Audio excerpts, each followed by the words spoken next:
Welcome to Rock That Relationship, a podcast about all things relationship with Corey and Tracy. Now let's get real and start creating relationships that rock.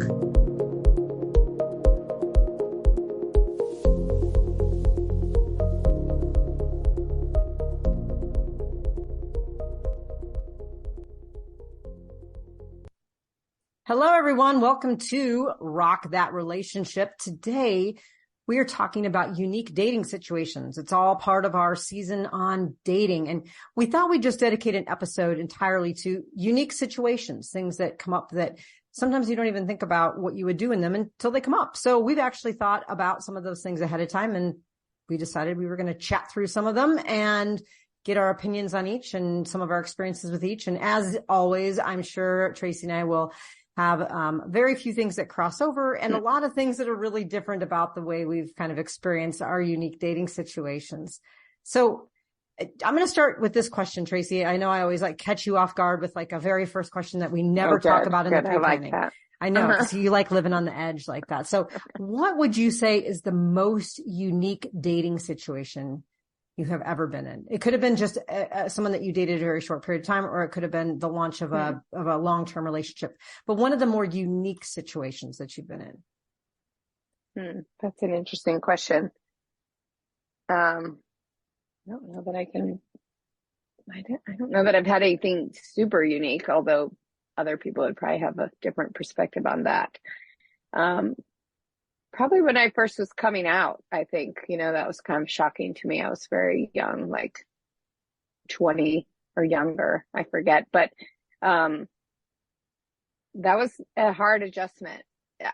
I mean, I had a boyfriend in high school that was very limited, and then a very short-term boyfriend in college that they were all just, I mean, I knew that I was gay, but I think having a girlfriend at first was pretty shocking to me. And I met somebody who was pretty alternative looking, like shaved head, nose ring, this was in the 90s, and real alternative. And then as soon as we got together, it became kind of like a holly hobby. And it was a real game changer for that relationship because I was not expecting that. And that person became very much like, we're going to have a home and have children and all this. And that was not my thing at all.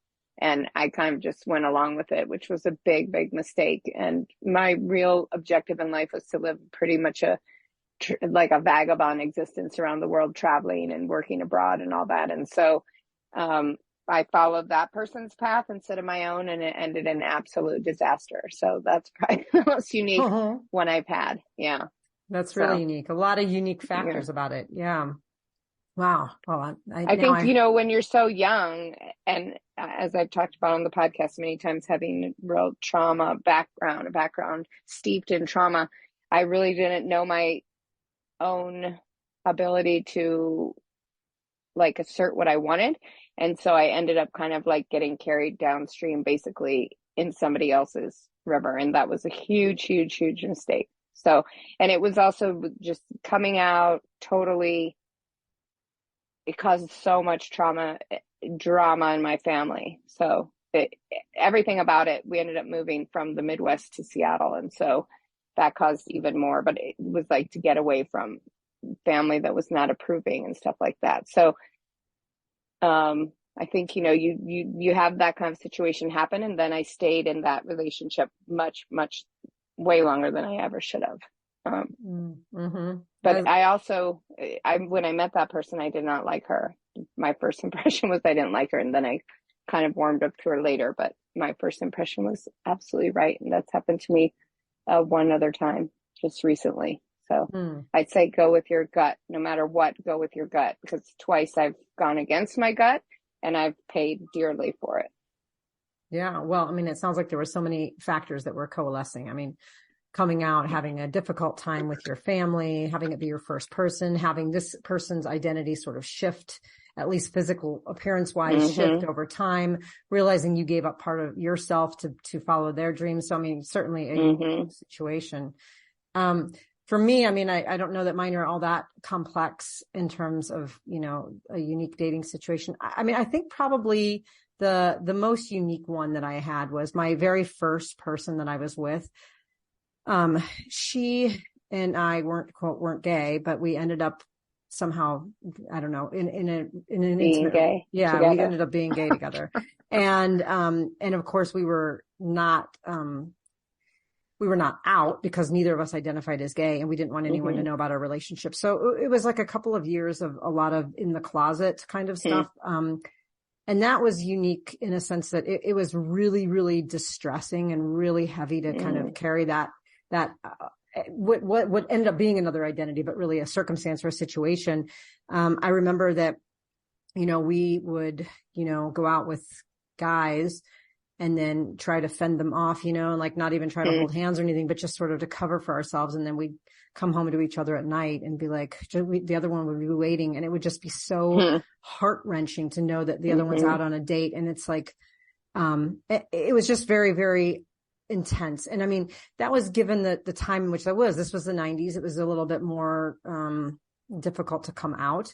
And, I mean, if it were today, I look back and I'm like, oh, I wonder how my life would have been if I was able to have been out and been with her in an authentic, like kind of outward external way. It would have been really different. But what was unique about it was my first relationship with a woman. So of course, like you're talking about the first one, but what was unique about it was that I couldn't share anything with anyone about it. I had to pretend like we weren't in a relationship. And then the worst part about it was when we broke up, I had literally no one to talk to because no one knew we were together. So people didn't understand why we went from being best friends to not talking at all. And I had no one to tell and cry to and say, I'm hurting so bad inside. My heart feels like it's been ripped out of my chest, and I had no one to talk to. So that was incredibly unique, for me. And I know, there are other people, if people who identify as, maybe a straight might also have like a relationship that they're keeping under wraps, and the pressure of that can be very, very unique as well.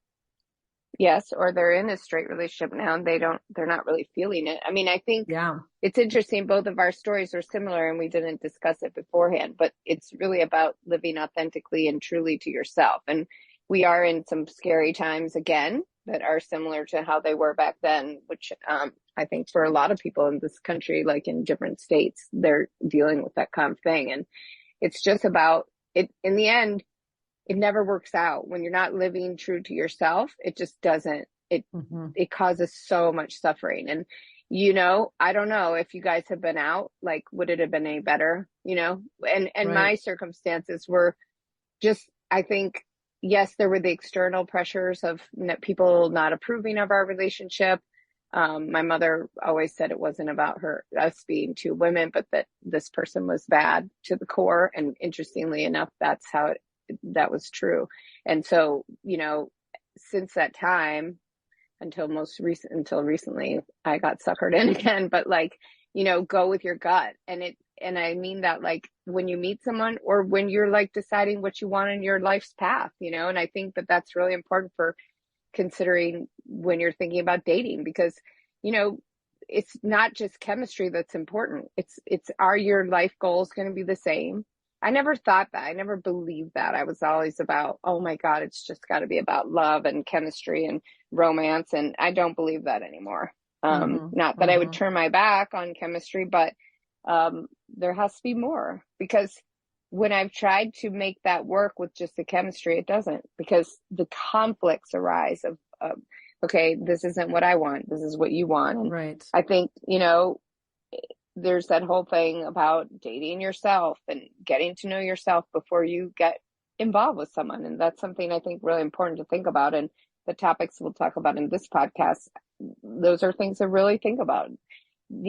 Love does not conquer all. I don't believe that in a political sense, and I don't believe it in a romantic sense anymore, even though I am a hopeless romantic. And I'm always hoping that the world will be a nicer place, and we should work towards that. But in a relationship, there has to be, you got to be going to the same place, be on the same page, roughly. It's not, everything doesn't have to line up, but I've now experienced where we just wanted different things. And that was so painful because the love was there, but the goals weren't. So, well, a lot of times it isn't even about the love. It hasn't been for me. So let's look at some of those things that we know that even with the greatest amount of love, it can become points of contention. Age gap. Do you believe that age matters? As far as dating, no. I mean, I've dated 3 women who were at least 2 women who were 9 to 10 years older than me. I married one who was over 5 years older than me. And then I've dated women who were 9 years and more than that younger than me, and then women my age. And each one has its own unique challenge, right? When I was dating the people who were older than me, we just didn't have the same reference points. And so at the time had a friend the person I was dating, her friend was also dating someone my age. And we were always joking, like, let's have a support group for dating older women. Like, they don't understand us. And it's just like, we didn't watch the same cartoons growing up. It's different nowadays, I think, because people don't watch the same shows. But, growing up in the 70s and 80s, everybody watched the same shows, right? Okay, I'm this age, so I'm watching this show. And it wasn't like for someone so much older, like, oh, they didn't get my references and stuff. And then I think, people can be on a different trajectory, right? Like my goals in my 50s are different than they were in my 30s. And so I have some friends now who are like a man who's 50 and dating women in their 20s. And I just don't get that. To me, like, that person would have to be super unique or exceptional, because how can your goals be similar? Maybe they can, but how do you feel about that? Yeah. I mean, I've only dated people who are younger than me, which, a lot of people say I'm a fast paced, young at heart. I look younger than I am. I feel younger than I am. I kind of live a lifestyle younger than I am. So it makes sense that I kind of align with and feel kind of most comfortable with people who are younger.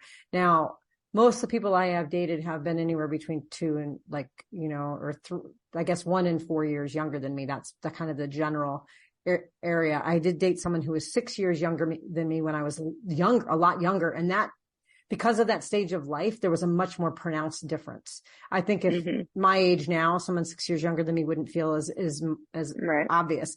I did date someone who was 14 years younger than me. And that was also it was interesting. We didn't have the same cultural reference points. But that also shaped like the way that we navigated the world. Like I grew up and like I went through college and we didn't even have the internet.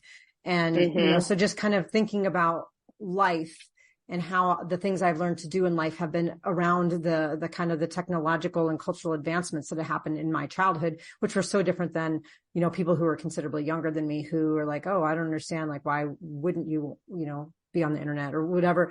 And so I think it's more than just a cultural reference, like who's your favorite Friends character. I think it's more like just it shapes who you are. And so therefore you hold that with you as you get older, and those things start to matter in different ways. So for me, I'm definitely have kind of a range that I seek out. I'm not opposed to dating someone older than me. I think it's becoming more difficult, I think, to consider that realistically the older I get, only because I kind of want this person to be around for a while. Right. So if I date somebody 20 years older than me, they're going to be almost 70 years old. So, that's a consideration for me. But also, like, I'm super active. So unless there's someone who is older than me that's also active, really active and wants to do all these things like climb mountains and stuff, that could be difficult. And I'm not saying someone younger is more fit per se, but the likelihood is there.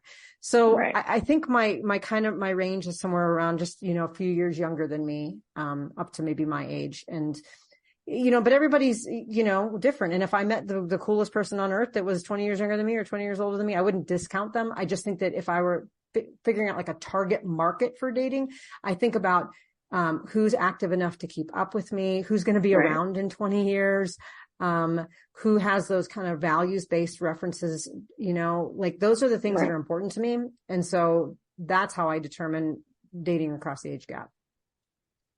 Makes sense. Yeah. Do you remember what you said to me when I first told you that I wouldn't date anybody older than me? I said you were an ageist. Yes, you actually had a curse word after that too that we can't say on air because we're on public domain right now. But yes, You call me ageist. And then later on, when you started only wanting to date people that were younger than you, you actually literally with your tail between your legs came back and was like, I get it now. I get it. Well, just because we're so active, you know, right. Right. It's hard. It's hard to see. I mean, given that I'm 52, about to be 53, what I've encountered isn't as active as me, and I need that. And it's not like I need to, I mean, I do most of the things by myself anyway, but it's not like I'm going to find someone who wants to go to the gym at the same time, you know, hike as much as I do and play pickleball. But yeah, like, what am I going to be out playing pickleball till 10 p.m.? That person's asleep, you know? I mean, right. You know, when I was in Seattle, my friend's boyfriend kept going to bed at 8:30, and I was like, what is happening to you? And then she was like, well, I haven't seen you this active in 10 years. And I'm like, yeah, because I was married and living with kids, and I had a different lifestyle back then. And I actually like this lifestyle way more, and it's more true to myself. You know, I'm a much more urban person, but when you get in a relationship, and this is something to think about when you're thinking about what kind of relationship to get into, that stuff really makes a difference, you know? Yes, it does. I was suburban for like 10 years, and it just was not me. And I truly didn't feel like, while I enjoyed a lot of it and really loved my wife and kids, it's just that it wasn't me, you know? Yeah. And my best friend was like, gosh, I have not seen you like this in so long. And I was just pure happy, pure happy. Yeah. Well, speaking of kids, you know, we talk about dating people with kids, especially because we're in that age group where a lot of people we know have kids. They're either, you know, in the household, or maybe they're adult children, either way. But, you know, we have very different scenarios because, you know, you don't have any children of your own, but you were married to someone with children and raised those children for many, many years. I, on the other hand, have a child of my own.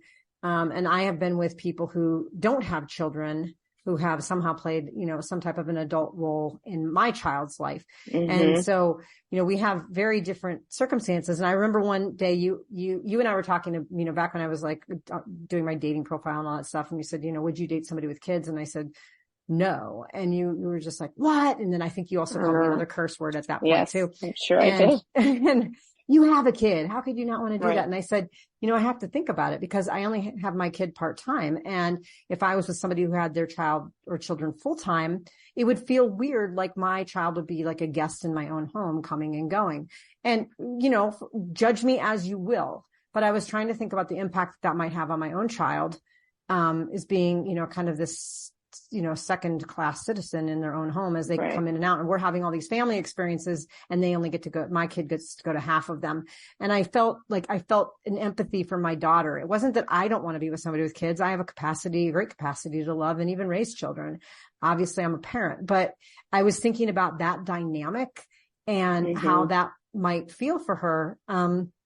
And so it gave me pause. Doesn't mean I would never date anybody with kids. No, but it gave me great pause to think about. Now, it could have been that I could be with someone who also had a child kind of part-time and shared custody. That could be an ideal arrangement. But I was thinking more so someone who had a child like full-time, what that meant. And then I was also thinking like, do I want to date somebody with little ones? Right. I mean, I've been through the diapers and the bottles. Right.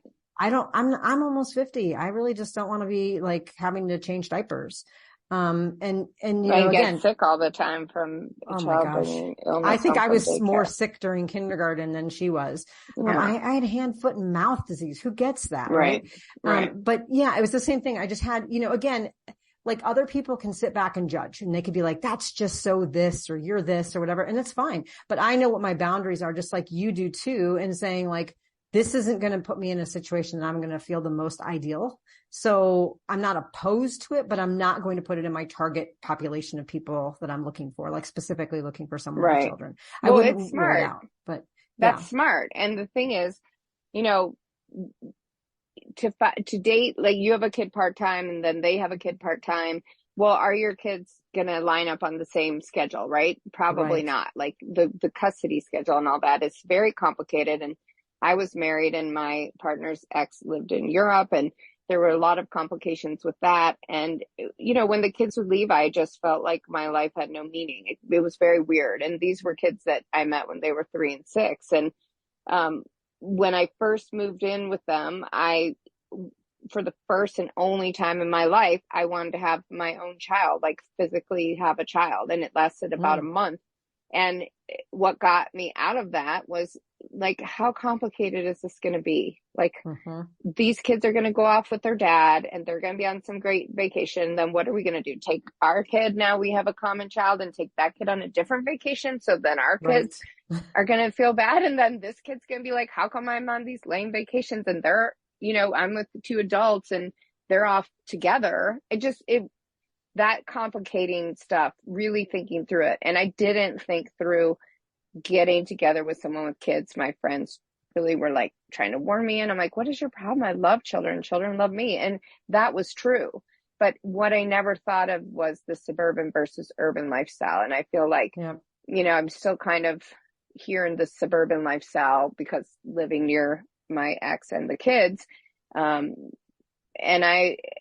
I want to go back to an urban lifestyle, and I'm waiting for, to be down to one dog to do that, just because I can't handle the complications of, that. And so I think that's something also, like dogs, right? I mean, fur babies, as a lot of people call them, is, one of my exes does not want dogs. And when I moved to Wyoming to be with her, I brought my dog, and, she was used to not being tethered to a dog, and you can't bring a dog hiking in the national park. And we'd be hiking 14 hours a day, right? So always had to get somebody to watch the dog. And I think those are really important considerations too. Like, do you want to take on pet, care that you didn't have before? And I mean, I think that's as important as kids, because they really can't be left behind, and you do have to take that into consideration. How much are you going to be able to travel?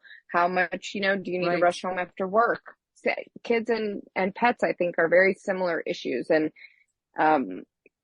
there again, you may connect with someone, but ultimately these complications are going to be really huge. And I really feel for people who have children or are divorced and then they want to date again. I think, there's so many considerations for them, right? Just like for you.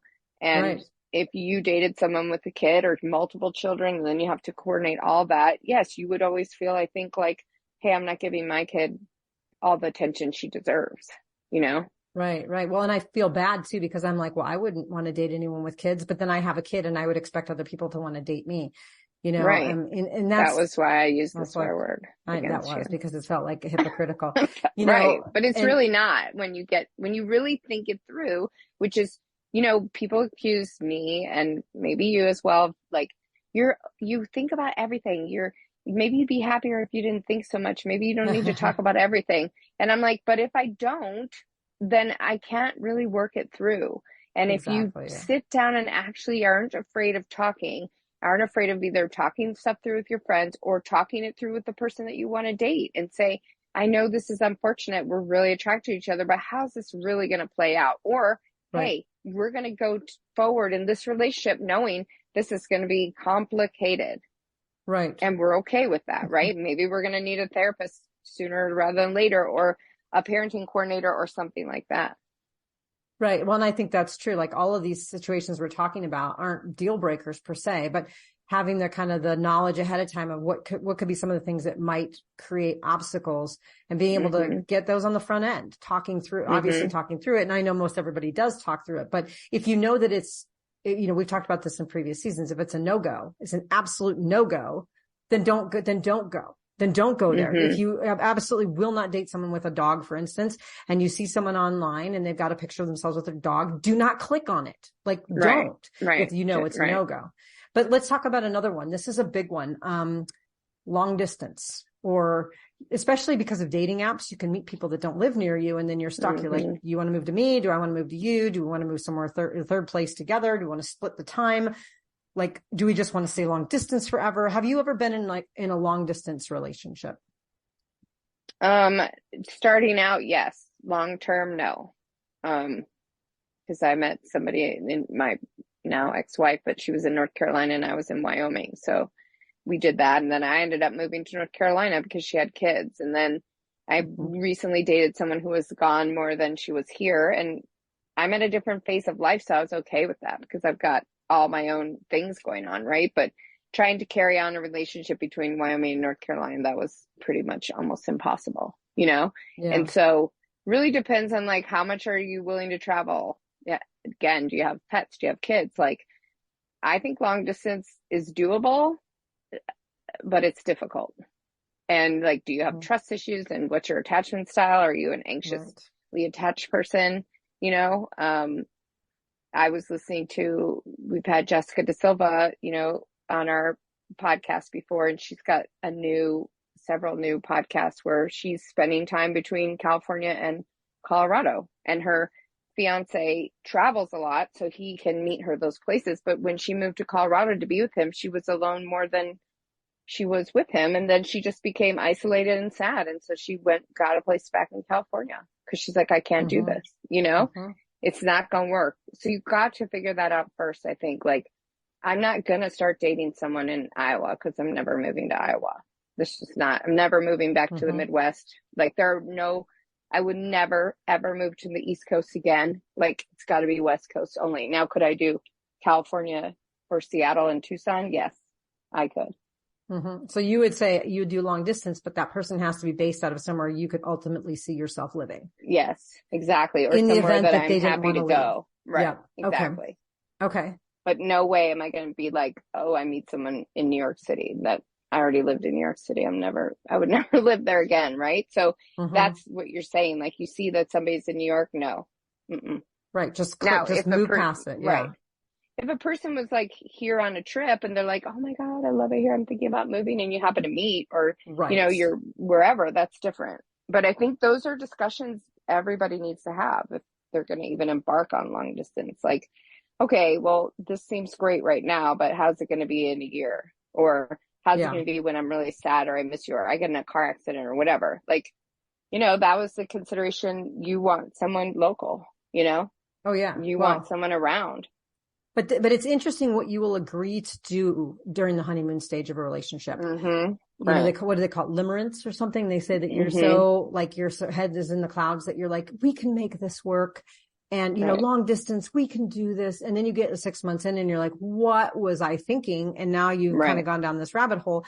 And I think this is one of those where people might agree to it in this limerence phase more than some of these other areas, because it seems like there's a solution for it, right? One person just has to move.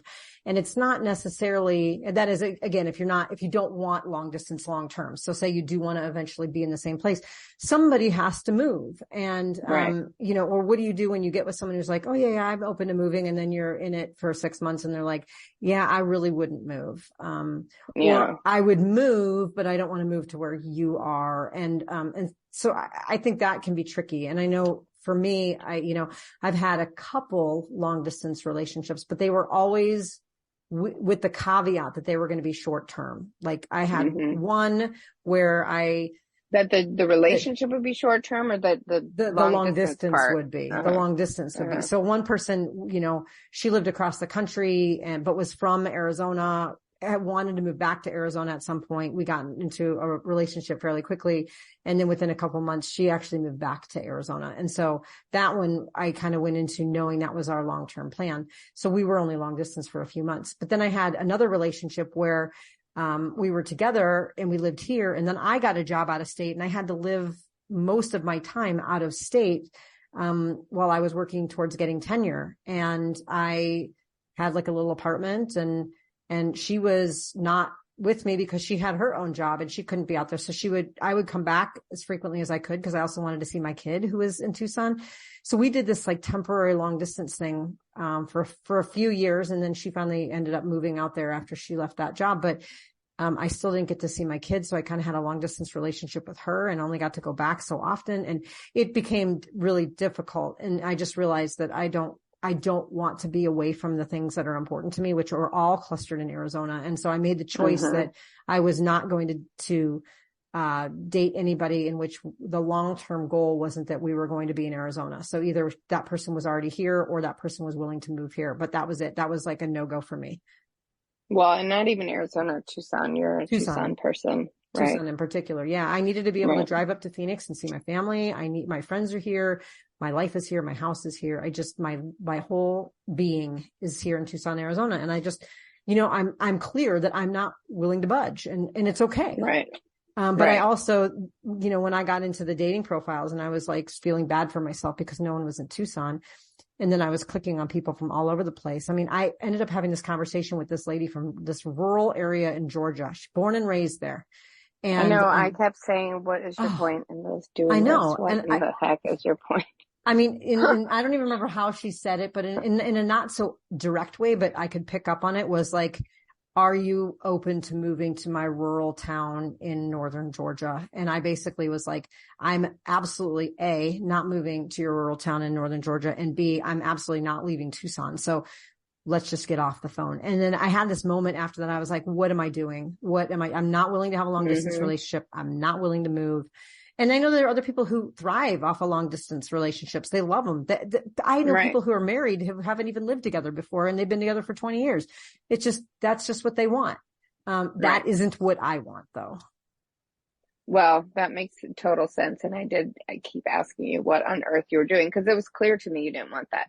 And I'd like to clarify that I will do any Mountain West states and then West Coast. So I'm from Colorado over, because that I can do, right?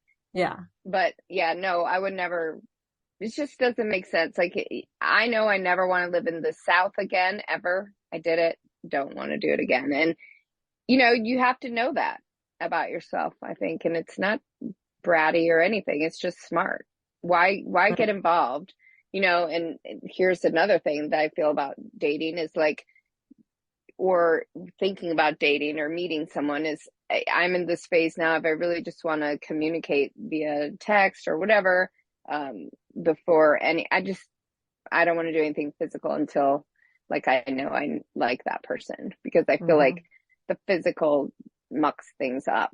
And if you're not having these conversations, like, it's not like people, I don't know, some people freak out when you want to have a conversation, but it's just like, I'm not saying I want to marry you, but like, let's talk about just these logistics, right? I think that that's important. And some people are really afraid to bring that up. And a friend of mine asked me, like, when is it too soon to bring up, exclusive dating? And she and this guy have been they met on one date, and then he has time off from his job. And so he's been traveling, and they've been texting a lot. And I said, yeah, it would be weird to ask him now, like, have a couple dates, when he comes back, and then you can bring up that conversation of exclusivity. But, you don't have to wait months, but if that's something that's important to you, and you've gone on a couple dates, and you can have that conversation.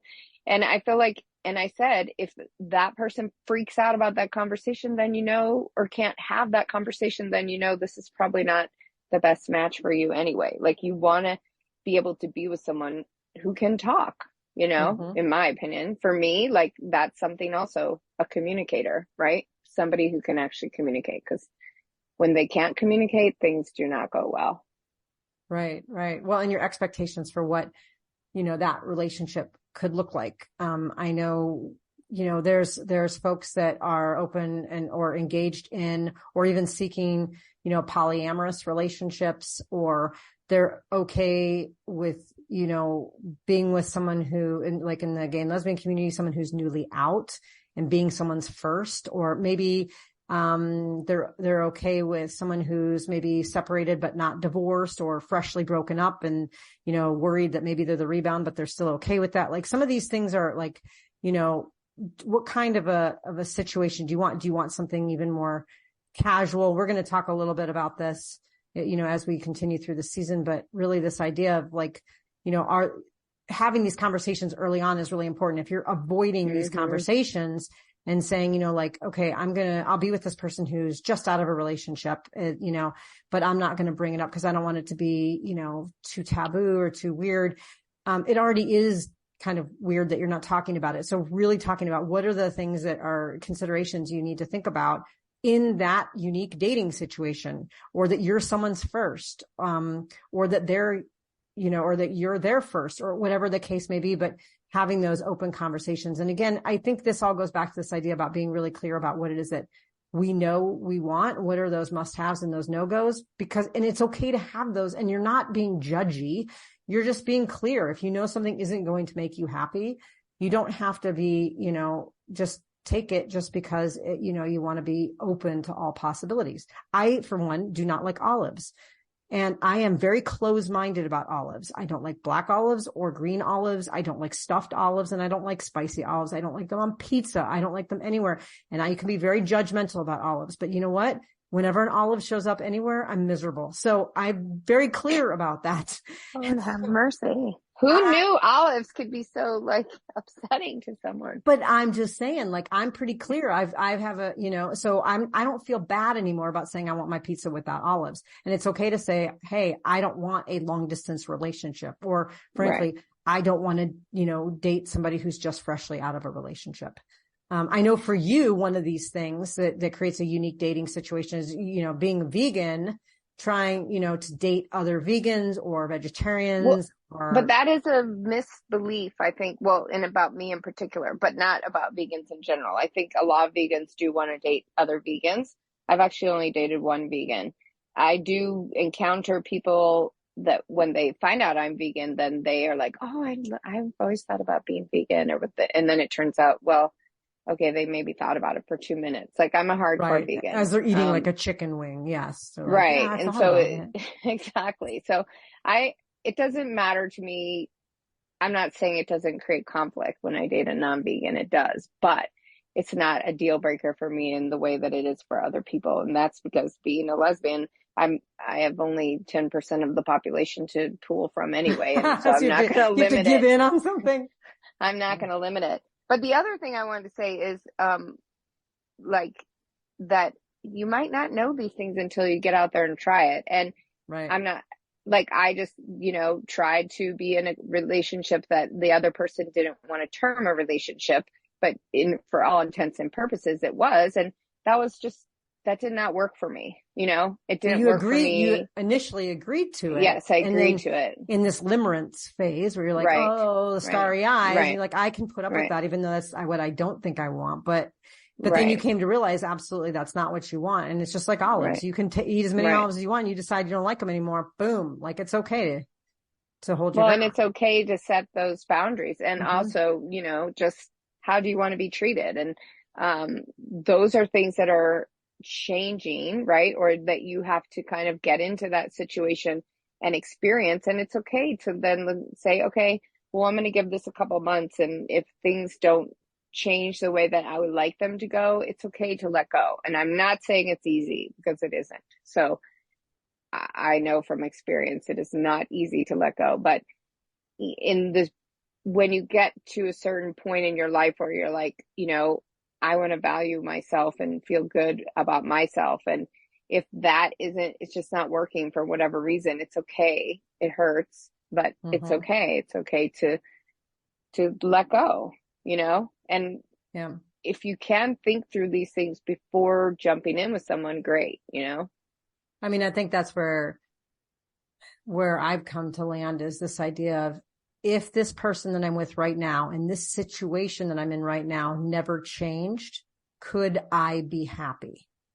If this person said, oh, I'm a vegetarian. If this person said, oh, I want to be a vegetarian too, but they never did, would I be okay with that? If this person and I were in a long distance relationship and they said that they were going to move here and they never did, would I be okay with that? Like, I want to look at the here and now and just say, okay, if nothing changed, am I okay with this unique dating situation? Am I okay with this?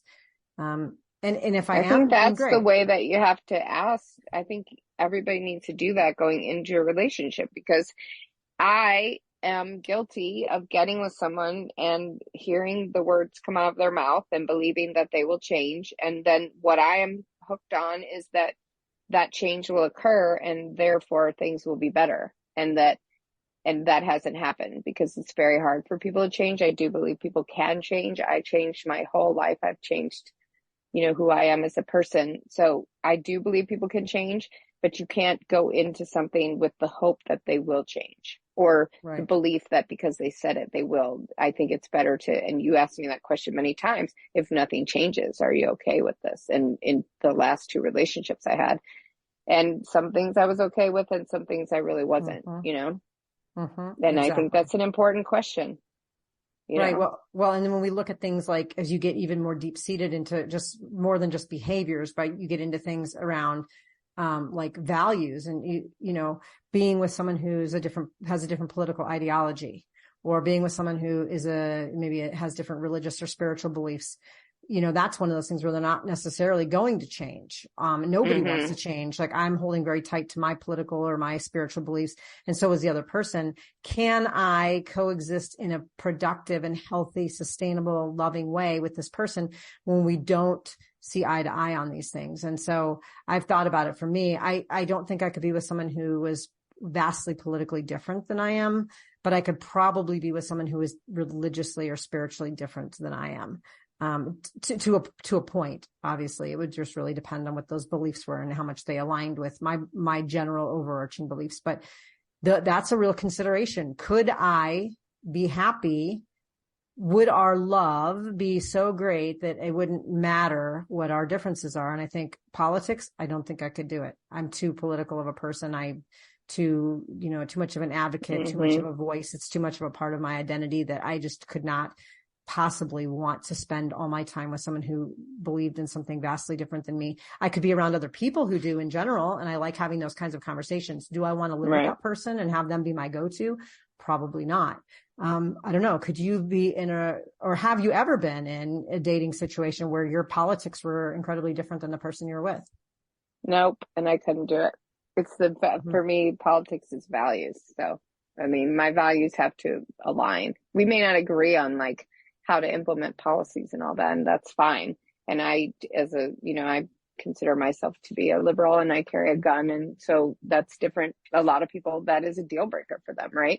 It's never been for anybody I've actually been with, even though they don't like it. They come around to it. For some reason, it doesn't. And I was a police officer, so it's, I think, different. But yeah, like, I think there's a lot of people who couldn't be with me, even though we're technically aligned, on one side of the party, because I was a cop or because I do carry a gun, things like that. And so it's kind of the same for me, where if we're so different, to me, that's just values, and I can't do that, Yeah. What about religion? It's interesting because I've never been with an openly religious person, like an organized religion. But I have been with atheist who thinks my beliefs are cuckoo cuckoo, that because I'm a Buddhist and I do believe in reincarnation and things like that. She thought that was crazy. And so that led to a lot of like kind of not arguments, but definitely, and we're both lawyers, so it was very heated like discussions. And like, I never took it personally, like, okay, well, these are my beliefs, those are hers. But it's weird to think that like she thought we would just be dead and gone, right? And so I'm like, then why bother being a good person? She's a great person, but it's like, she was motivated by something totally different than what motivated me. And she thought I was only being a good person so that in my next life, I wouldn't come back and be punished, right? So we never really kind of saw eye to eye on that. And I think kind of it gave us a lot. I found it interesting to talk about, but very, very different beliefs on what happens to us after we're gone. And so, she since has been like, I never knew you were such a hippie because of kind of, the stuff we've gotten into with psychics and astrologers and stuff like that. And I'm like, I'm not doing it illogically or handing over all my money to a cult leader, right? So I think it has been, I like that difference because it opens, a lot of discussion up. But that's not a value difference. It's like a difference of, okay, who created the world kind of thing, and right. Even with people that I have a very different, Christian versus non-Christian thing, if they're kind and they're not trying to take my rights away from me, that, and saying I'm disgusting and trans people are disgusting, then great. Like, I'm totally open to listening to why you believe what you believe. And I think anybody, if you're coming from a place of love, right? So even politically, I mean, there can be a little bit of overlap maybe, but it seems in our day and age, those overlaps don't really exist very much anymore. Right, right. Well, and again, it goes back to like, I like having those conversations. I like doing that, but do I want my go-to person? Like if I'm on my deathbed and I'm thinking that I'm going to go to an afterlife and they're not, I mean, I don't know. I was with an atheist for a long, long, long time. that didn't affect me the same way as like a political difference thing. I think Right. I would anticipate that would affect me. But again, you're asking yourself, can you live with this? Is this something you want? Yeah. And my philosophy about that was, well, the atheist and I'll be able to say, I told you so when we're on the other side. There you So go. in the end, I'd win. And so like, that's the thing though. It's like my beliefs about what happens to us doesn't dictate what is going to happen. And we'll all find out at some point. Right.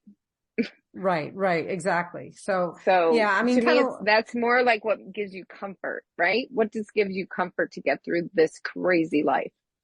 yeah. And I guess some people who are deeply religious, and get a, horrible health diagnosis and they're, dying, they might want to have their partner supporting them, talking about things like, going to church or praying or going to heaven. And so that it might also depend on your circumstance at the time as to how important that is to have in a partner, that alignment. Right. Right. And on the flip side, maybe being an atheist and having someone constantly saying that they're praying for you, right. And I guess that depends on the circumstance.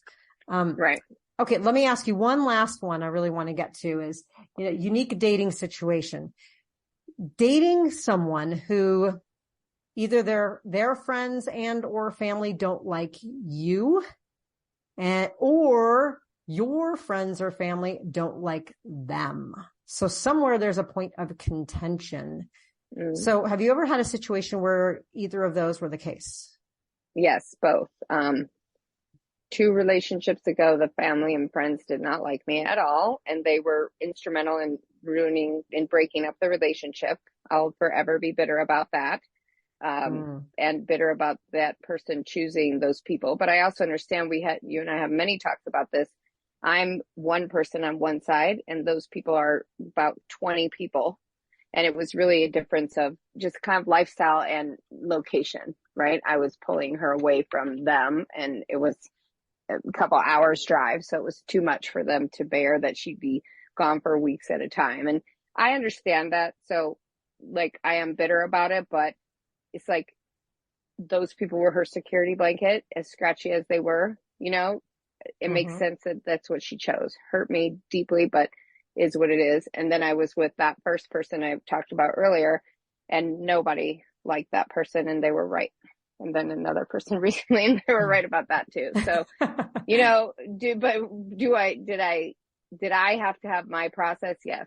And believe me, somebody said to me once, oh, my sister probably said this, your friends back you up on everything. I said, well, you've never met my friends because nobody agrees with me just for the sake of agreeing. And so like, I can hear their opinion and not like get angry about it. And I take it into consideration. And then I torment everybody by continuing along my own path of being with that person until I have worked it out in my own mind. And I know you and I have talked about this. I will do whatever I can to be with a person until I feel that, okay, this just cannot continue. And I will try to the ends of the earth to be with somebody that I love. And that is maddening for other people to watch sometimes.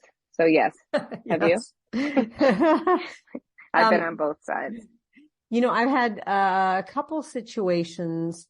I'd probably say 3 situations where it was the family didn't like me, but it wasn't so much that they didn't like me. Who wouldn't like you? Well, I know that's the thing. It was the family wasn't supportive of their daughter being gay. So they were unhappy that she, in these 3 circumstances, was bringing a woman home. So one family actually ended up liking me so much that I think my presence actually helped them become more accepting of their daughter. And so that was helpful. So nobody hasn't liked me as a person. I think that they've just been so unhappy about their daughters coming out that they just didn't like anybody they would bring home. So I've been really fortunate in that sense where I don't take that personally. The same way I would if they just didn't like me. I've had two situations. I had somebody that I dated a long, long time ago who didn't, my friends and family were like thrilled about this person and, told me I could do better. How was that? Like they didn't dislike her, but they're like, you could definitely do better. That kind of wore on me a little bit. Like it annoyed you because you were like, this is my life, get out of it.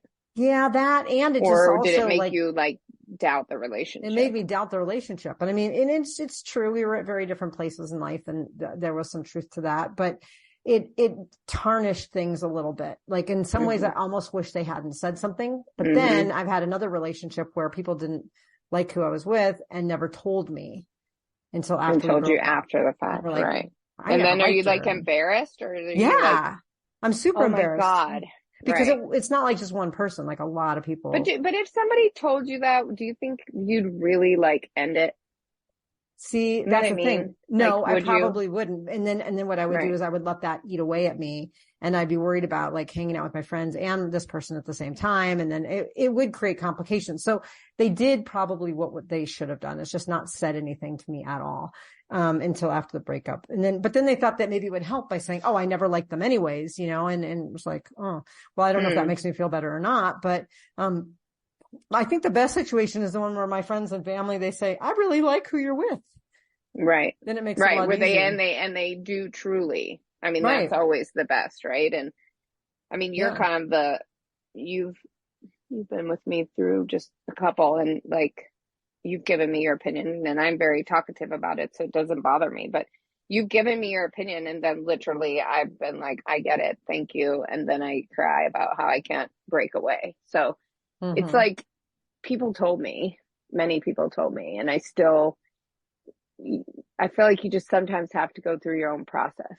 You just do. There's something in it, and but what do you do? What do you do though in I mean, I know in your case, you've had it where your friends have been telling you things that you actually knew were true. You just had an emotional attachment that we couldn't understand because we didn't have that. But logically, you agreed in many ways. Right. What do you do, in a situation where you're with somebody and your friends just don't like them, but you like them? You don't agree with them. And I mean, how do you stay in that dating situation, or does it just simply build up so much that you're just like, I can't do this anymore? I mean, I guess that each person's got to decide, right? I personally feel don't lose friends over it, right? Like to me, anybody who would choose like a new person over their friends, that's danger. That's like a warning sign, right? I will choose them all. I'll keep them all in my life and just torment everybody until I have to get out. I can't take it anymore. But that's the thing. I think like it's dangerous to be a person who would choose and that's why I think that situation of mine where those people in her life didn't, they thought I was drawing her away, but it was kind of location and lifestyle. But I think that's a really hard one, right? I mean, it is really best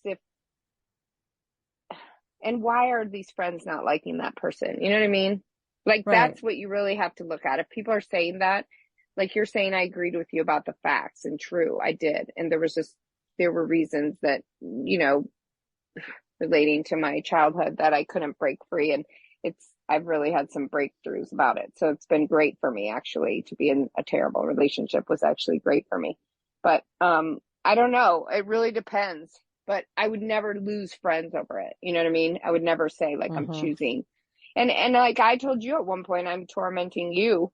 And you were like, okay, I'll be less invested and just listen, because you knew that like I needed you to be there. And so again, here's where this whole thing about relationships. What is your relationship with your friends? You know what I mean? Are these people who are really, really, truly your friends? If they're really, truly your friends, then they should be able to be with you. I mean, my best friend was with a horrible person for 7 years, and I just kept my mouth shut. I said something at the beginning, and then afterwards, the 14 years after, or 7 years after that were terrible, we then were aligned about the terribleness, right? And I helped her with a lot of legal stuff and all that. But during that time, I had to be quiet about it. And believe me, I never liked that person ever. And so I just had to be there to be a support, because people are going to make their own decisions, They're going to do what they feel they need to do. And until that person is out of their system, just be supportive. Just be there to be the friend. I think that's the best advice. Don't ever like make a friend choose between you and a person. We don't know why people are energetically or chemically or whatever drawn to somebody else. And I feel like just be the friend. And I've, like I said, I've been on both sides of that, despised by those people, and then people not liking who I was with. And I get it. I understand it all. And I think, you know, I don't know. Did I even answer that question? Or I'm just, I don't even know. In your way, yes, you did. Yes. You know? Yeah, no, I mean, I do agree. I think the hard part is when you really like somebody and other people don't. And, you know, you're like, I don't want to break up with them or whatever, but other friends don't want to spend time with you when you're with this person. And, you know, so they may not they may not be bugging you about it or giving you the feedback, but they may just also be choosing not to spend time, you know, hanging out with you and the person because they don't like them. So that's what makes it unique, is you have to choose like your social situations, and you may end up coming down to choosing a relationship or dating. And, you know, and that's hard because it's really unquantifiable. You could have 20 of your best friends from childhood tell you this person's bad news, but you love them and you don't think they're bad news, and they don't see them the way you do. And again, all of this is, you know, I think all of our conversation is couched in the notion that we're assuming that there's no violence, abuse, any of that kind of stuff going on. Because clearly that's totally different circumstance in which we, you know I would for sure say that listen to others, listen to your friends, get help, you know, seek support, whatever you need to do. But when we're just talking about someone who just has a general kind of dislike for that person with nothing that's like unsafe or dangerous, you know, that can create a heavy weight. You know, all these situations, right?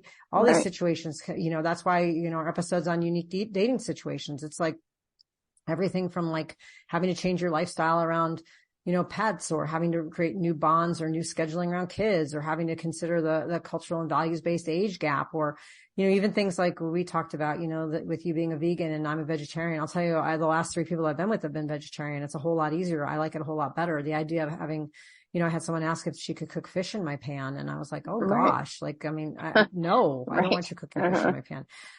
Even though I said yes, because I was like, I didn't know how to answer it. But when I thought about it, I was like, no, I really don't want fish in my pan. I don't want fish in my house.